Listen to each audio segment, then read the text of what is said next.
Om te sorg dat jou verbloemingstegniek om die oë nie te veel aandag trek nie, kies altyd 'n neutrale oogskadu soos die Hanon bruin deo oogskadu.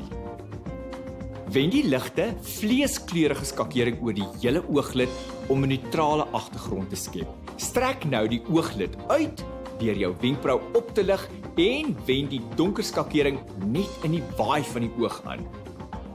Oral waar ek die donker skakering gaan aanwend, gaan die aanwendingsarea versag en soos 'n skaduwee vertoon.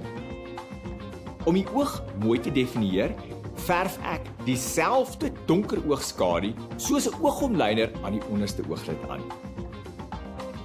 Eindig altyd jou ooggrimering met die beste en swartste mascara wat jy in die hande kan kry. Hier gebruik ek die Super Lash Mascara.